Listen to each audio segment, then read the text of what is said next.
istighfar kepada Allah Subhanahu wa taala. Perhatikan kalimatnya, astaghfirullah, astaghfirullah, astaghfirullah. Ini yang paling pendek. Tertuang dalam kitab-kitab hadis, di antaranya Sahih Muslim nomor hadis 591. Hadis-hadis ada yang menyampaikan dengan singkat astaghfirullah, astaghfirullah, astaghfirullah. 3 kali kemudian disebutkan. Jadi ini yang paling singkat. Istighfar kalimatnya astaghfirullah. Astaghfirullah. Berapa kali? 3 kali. Perhatikan, ini riwayat pertama. Kalau Anda menggunakan yang ini, boleh. Tapi cara memahaminya, ini yang paling singkat, paling pendek. Jadi kalau sedang buru-buru misalnya, ya Anda ingin buru-buru setelah selesai itu, sambil jalan misalnya, ingin dipercepat bacaannya, silahkan pilih yang ini yang singkat. Astaghfirullah, astaghfirullah, astaghfirullah. Paham?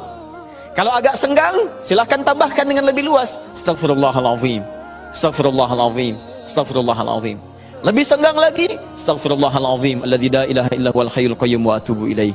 Astaghfirullahaladzim, alladzi la ilaha illa huwal hayyul qayyum wa atubu ilaih. Paham?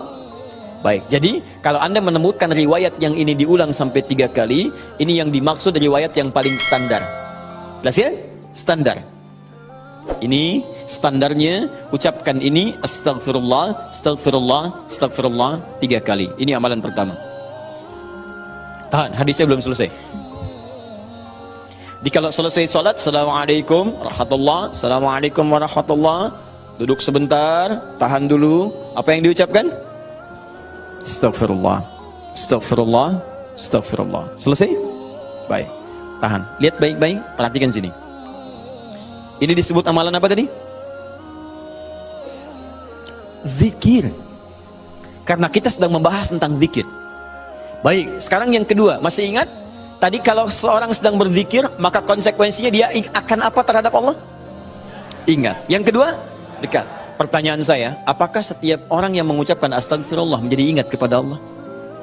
Itu masalahnya. Banyak orang pasca sholat mengatakan astagfirullah, tapi kalimat itu tidak mengingatkan dia dengan Allah. Itu masalah utamanya. Assalamualaikum warahmatullahi wabarakatuh. Assalamualaikum warahmatullahi wabarakatuh. Astagfirullah, astagfirullah, astagfirullah. Halo? Gimana? Anda salam langsung ngecek status. Lisan Anda astagfirullah, tapi tangan Anda megang handphone. Pikiran Anda melihat status. Sebagian orang bahkan merespon urusan dunia. Bagaimana istighfar bisa berkorelasi dengan itu semua? Itu masalah utamanya. Jadi semua kalimat ini ketika diucapkan, bingkainya adalah zikir. Mampukah Anda mengucapkan istighfar ini yang langsung mengingatkan Anda dengan Allah Subhanahu wa taala? Ini poin besarnya. Nah, tahan. Saya berikan rahasia besar dulu di sini. Kenapa Anda mesti mengucapkan kalimat ini? Buka Al-Quran surah ke-71. Surah apa itu? Surah apa? Nuh. Bukan Al-Ma'arij. Al-Ma'arij 70. Ayat 10. Kalau mau dari ayat 9-nya sampai dengan 13. Kemudian saya kotaki ayat 10-nya. Nih, 10-nya saya kotaki di sini. Ini yang pentingnya. Awas, awas. Nabi Nuh alaihissalam berdakwah kepada umatnya. Berapa tahun? 950 tahun. Masya Allah, 950 tahun berdakwah kepada umatnya. Bahkan dakwanya terang-terangan, juga sembunyi-sembunyi, pelan dan silent. Ya, ada yang silent, ada yang terang-terangan, kencang. Ayat 9-nya, "Tsumma 'alantu lahum wa asrartu lahum israra." Aku berdakwah kepada mereka kadang terang-terangan, dengan kencang, sampaikan dengan terang. Tapi kadang juga aku sampaikan dengan pelan, dengan silent. Ada orang-orang yang memang secara pelan aku sampaikan halus, sesuai dengan tipikalnya. Ada yang langsung aku sampaikan keterangannya dengan seterang-terangnya. Tapi tahukah Anda, selama 950 tahun berdakwah itu, yang terang-terangan, yang sembunyi-sembunyi, kalimat pertama apa yang dimintakan Nabi Nuh kepada mereka? Perhatikan ayat 10-nya. "Faqultu astaghfiru rabbakum innahu kana ghaffara." Rahasia pertama. Perhatikan baik-baik. Kalimat pertama yang disampaikan Nabi Nuh alaihissalam kepada kaumnya, 950 tahun. Masya Allah. Lihat baik-baik. Baik terang-terangan, baik dengan sembunyi-sembunyi, pelan-pelan ataupun jahar. Apa kalimat pertamanya? Faqultu astaghfiru rabbakum. Aku katakan pada mereka, istighfar kepada Rabbmu. Istighfar, istighfar. Ini. Nah, ketika Nabi Nuh mengatakan istighfar pada Rabbmu, istighfar pada Rabbmu, apakah kalimat Qur'annya berhenti sampai sini? Tidak. Teruskan ayatnya. Innahu kana ghaffara. Rahasia istighfar yang pertama, satu, Allah akan turunkan minimal sifat ghaffar kepada hambanya. Nanti kita lihat. Apa itu ghaffar? Belum tentu. Belum tentu. Tidak seperti yang Anda bayangkan. Allah punya sifat ghafir, tapi kenapa yang muncul ghafar di sini? Buka Quran misalnya surah Ghafir, Fussilat surah ke-40, ayat yang ketiga. Ghafiridz dzambi wa qabilit taubi. Allah mengampuni dosa seorang hamba. Ketika mengampuni dosa, kalimatnya menggunakan ghafir. Ghafirun, ghafiridz dzambi. Tapi kenapa Nabi Nuh menyebut dengan kalimat ghaffar? Faqultu istaghfir rabbakum innahu kana ghaffar. Kenapa ghaffar bukan ghafir? Satu. Nih. Dua, teruskan ayatnya, ayat 11. Yursilis samaa 'alaikum midrara. Dua, orang yang sering istighfar, maka Allah akan turunkan keberkahan lewat curah hujan yang lebat. Curah hujan, hujan yang berkah. Masya Allah. Ada hujan membawa berkah, ada hujan membawa? Bukan. Bukan, hujan tidak pernah menginginkan banjir. Hujan itu hanya membawa air. Baik, yang bikin banjir itu Anda yang tidak bisa mengatur airnya. Itu persoalannya. Jalur air dibuat bangunan. Air itu kan sederhana, dia hanya mencari tempatnya, dia meresap sesuai dengan tempatnya. Cuman Anda tidak menempatkan air sesuai dengan tempatnya. Itu masalahnya. Tapi ini beda. Ketika turun, airnya membawa keberkahan dalam kehidupan. Itu lain. Itu lain. Nanti saya berikan rahasia setelah ini. Tiga. Teruskan. Wa yumdidkum bi amwalin wa banina. Masya Allah. Ya istighfar, istighfar, istighfar. Ketika kamu istighfarnya benar kepada Allah, wa yumdidkum bi amwalin, maka Allah akan melimpah ruahkan harta benda Anda. Ya. Meluaskan harta. Banyak. Amwal bukan mal. Wa banina, bahkan keturunan. Teruskan. 1, 2, 3, 4 keturunan. Allahu Akbar. Lihat faedah istighfar. 5. Wa yaj'al lakum jannatin. Dan Allah akan limpahkan kepadamu kebun-kebun yang indah. Awas jangan dilihat kebunnya. Karena kalau Anda lihat orang-orang Arab pada saat itu, mereka emas sudah banyak. Bu, emas banyak walaupun masih banyak di Indonesia. Ada Mas Asep, Mas Johar, Mas Sodia. Ya, tapi wujudnya beda, ya, wujudnya beda. Di sana emas banyak, perak banyak, bangunan megah. Tapi yang mereka belum dapatkan itu adalah kenikmatan pemandangan yang elok. Kebun-kebun, ya, isinya ada anggur, bawahnya kemudian ada sungai-sungai. Karena itu orang yang paling kaya di masa-masa dulu di kalangan-kalangan Arab adalah orang yang memiliki kebun-kebun yang indah. Kalau cuma emas yang lain punya. Abu Jahal tuh nggak bangga dengan emasnya. Ya, Abu Lahab tidak bangga dengan emasnya. Apa yang mereka banggakan adalah kedudukan dalam kehidupan dan harta-harta yang seperti yang digambarkan. Tapi semua itu tidak mampu menjadikan mereka sebagai hamba di hadapan Allah Subhanahu wa taala. Poin yang paling besar, kalau disebutkan jannat dalam arti kebun-kebun dalam urusan dunia, itu maksudnya kenyamanan hidup. 5. Kenyamanan atau kemapanan hidup.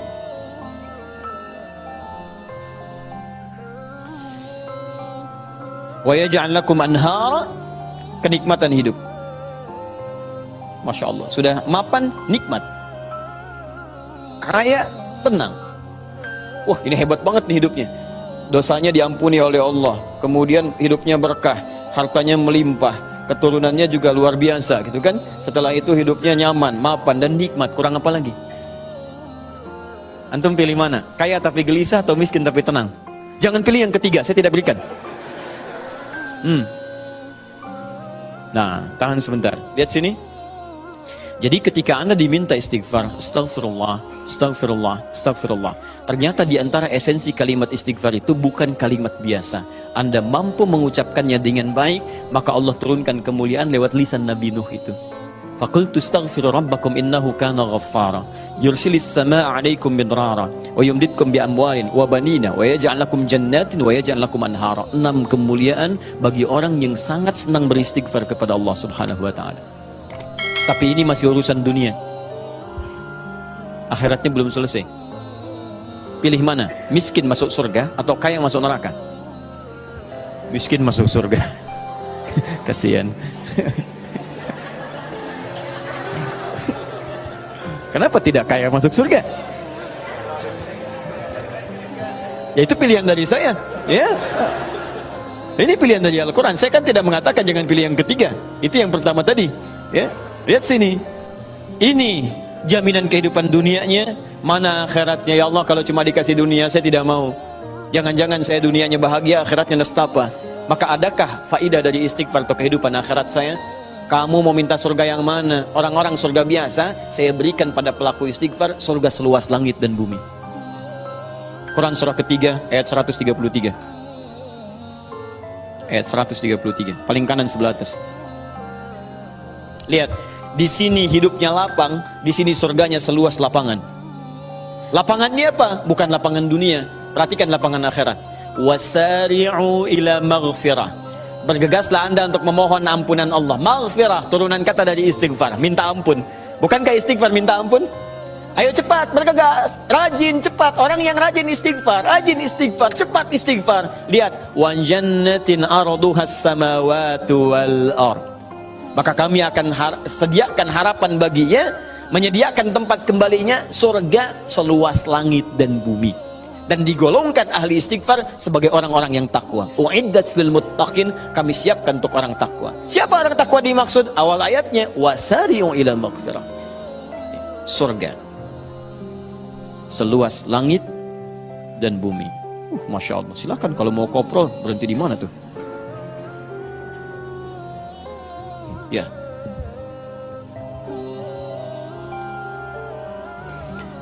Nah, kalau ditawarkan begini, siapa yang tidak mengambil tawaran ini? Tapi persoalannya, kenapa orang banyak istighfar pasca salat bahkan lebih daripada 3 kali? Astagfirullah, astagfirullah, astagfirullah, astagfirullah, astagfirullah, astagfirullah. Tapi mapan juga tidak. Cek. Ya, silahkan lihat. 6 ini tidak diraih. Keberkahan juga tidak didapatkan. Dan seterusnya.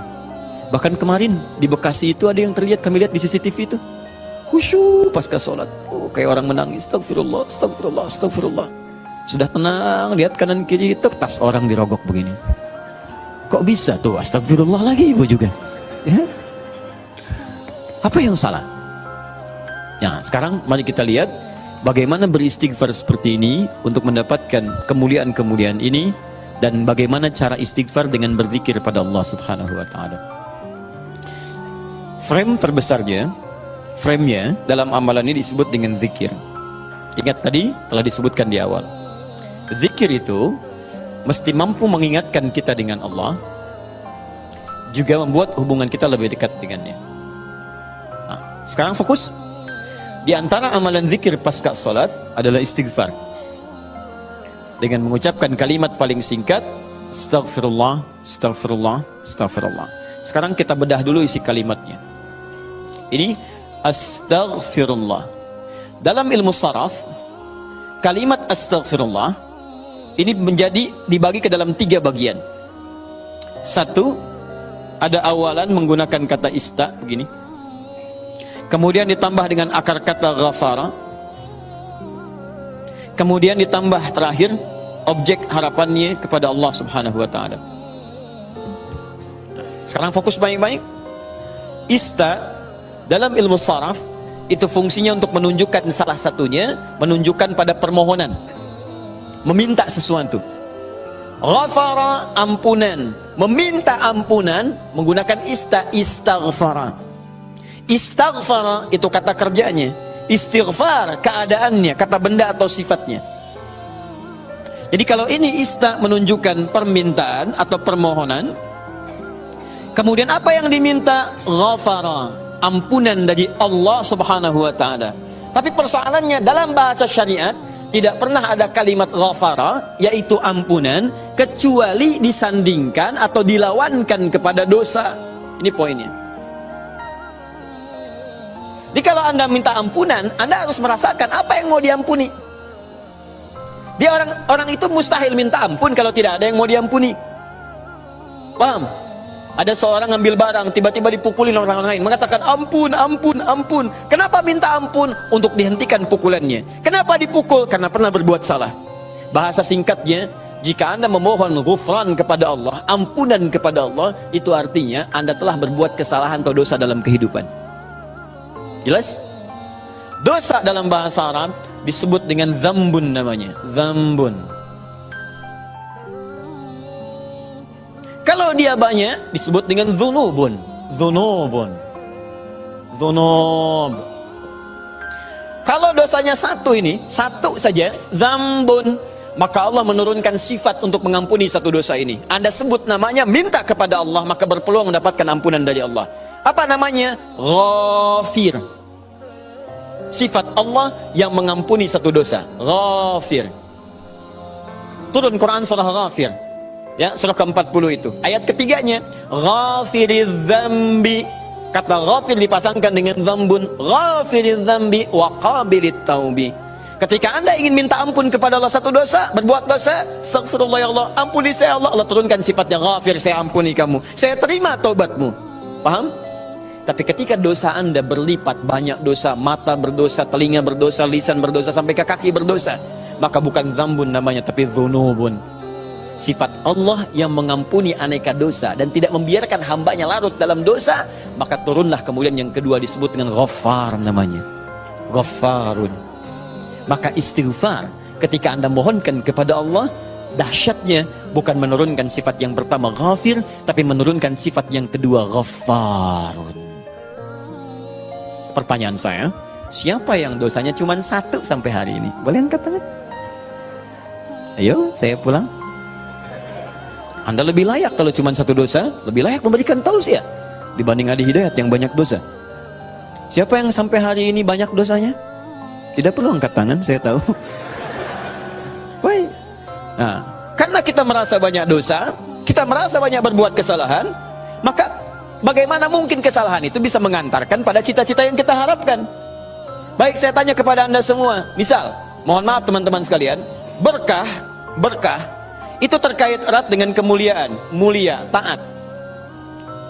Tidak akan bersanding dengan maksiat. Karena maksiat itu diantara cara memutus pintu rizki dalam hal yang berkah itu maksiat. Jadi kalau seseorang itu berbuat maksiat, keberkahan pada rizki tidak akan datang. Nah sekarang coba cek, mungkin rizki itu belum datang ke tempat Anda, ke rumah Anda, di kehidupan keluarga Anda. Bukan Anda kurang usaha, tapi Anda kurang mampu membebaskan diri dari maksiat dalam kehidupan. Ini poinnya. Maka dari itu ketika Anda istighfar astagfirullah, jangan cuma kosong di lisan. Kalau cuma seperti itu, bayi, balita yang umur usia 5 tahun misalnya, 5 tahun, balita 5 tahun ajarin istighfar juga. Padahal dia belum mendapatkan hisab. Anak usia 5 tahun belum balik, ajarin istighfar. Pas ada sholat, astagfirullah. Apa yang mau diampuni? Dosanya nggak dicatat. Ya, orang yang kurang akalnya misalnya, terganggu akalnya, itu bisa istighfar juga sambil ketawain Anda malah. Astagfirullah. Loh. Tapi apa beda istighfar dia dengan Anda? Karena ketika dia istighfar nggak berpengaruh pada dirinya, karena diangkat penanya. Rufi'al qalam an thalathatin. Rufi'al qalam an thalathatin. Di antaranya anil majnuni hatta yufiqa. Dari orang terganggu syaraf sampai sadar lagi. Nah, kita yang sadar ini saat ini, maka ketika Anda mengucapkan kalimat astagfirullah, kata para ulama, sambil diingat, itu Anda berbuat dosa apa sampai mengucapkan ini? Sampai minta ampun kepada Allah. Dosa apa yang diperbuat? Maka kalau ingin latihan, coba urutkan dosa dari ujung kepala sampai ujung kaki.